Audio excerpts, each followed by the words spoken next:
Globally, we are hitting a wall. In 2026, the digital mirages is no longer just a metaphor, it's a factory. Every day, thousands of stories are birthed by algorithms, technically perfect but spiritually hollow. As an indie author, you are currently competing with a machine that never sleeps. If you try to outproduce it, you will burn out. If you try to outcalculate it, you will lose. The biggest problem facing indies today isn't visibility, it is the humanity gap.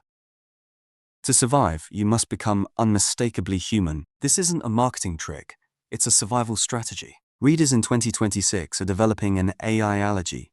They are craving the messy geometry of real experience, the flaws, the pauses, and the specific soul ache that only a person who has lived can describe. Your salt is your unique perspective. Your bone is the structure of your truth. In this course, we stop chasing the algorithm and start anchoring in the sovereign soul. We are told that to be seen, we must be everywhere. We must post, tag, like, and trend. But this is the digital mirage. It promises connection but often leaves us hollow. When our minds are full of other people's data, there is no room for our own revelation. You cannot write your truth if you are constantly reading everyone else's.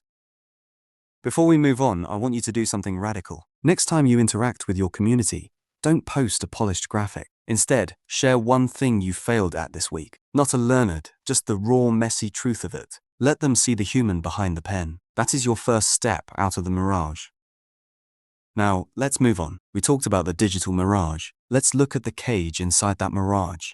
The messy geometry of expectations. You know the feeling. Before you even write a word, you're thinking about the hook, the keyword density, and whether the cover fits the trending aesthetic of the month. You are trying to fit a living, breathing soul into a square box. This geometry doesn't create art, it creates commodities. And in 2026, the machines are already better at making commodities than you are.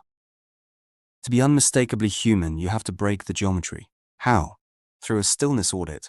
In my book, Salt and Bone, the character has to find herself after everything collapses. As an author, you must do the same. Stop asking, what does the market want? And start asking, what is the truth I am afraid to say? Your humanity lives in the cracks where the light bends. In the parts of your story that are too weird, too specific, or too unmarketable for an AI to invent. Machine rhythm is symmetrical. It's perfect. It's boring. Human rhythm isn't a machine's steady hum. It's irregular. It's a pulse. Think about how you speak when you are truly excited, or when you are deep in thought. Sometimes your words come in short, sharp bursts of clarity. Other times they sprawl and wander, searching for a landing place. This variation, this breath, is what makes your writing feel alive. When you look at your work, notice the places where you've smoothed out the edges because you thought you had to. Those moments where a thought feels raw or unfinished aren't mistakes.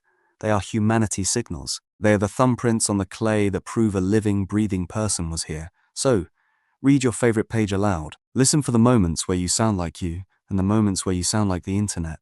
Circle the parts that feel like your own heartbeat.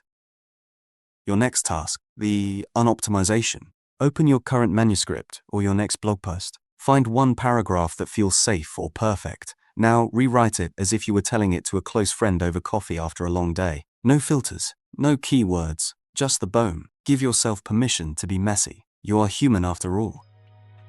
But here is the truth that the digital mirage doesn't want you to know. You can find your pulse. You can leave the stumbles in. You can be the most unmistakably human writer on the planet, and it still won't matter if you are trying to breathe in a space that was designed to suffocate you. Most authors think their problem is their voice, but for 90% of you, the problem is your geography. You are trying to plant a redwood tree in a plastic pot.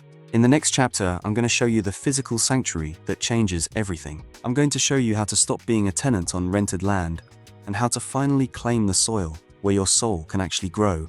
Are you ready to stop decorating someone else's office? I'll see you in the sanctuary. I don't want you to just think about being human. I want you to practice it. Right now, I have a challenge for you. It's a 24-hour ritual designed to break the digital mirage and help you find your original pulse again. It's raw, it's unoptimized, and it's the first step toward your sovereignty. I've laid out the specific steps for this humanity challenge in a guide you can download right now at books-centric.myshopify.com. Go there, claim your copy. And as you do, notice the difference. You are no longer just scrolling through a feed. You are entering a sanctuary. Take the challenge. Leave your thumbprint. And I will see you in episode 2, where we start building the soil where your soul can finally grow.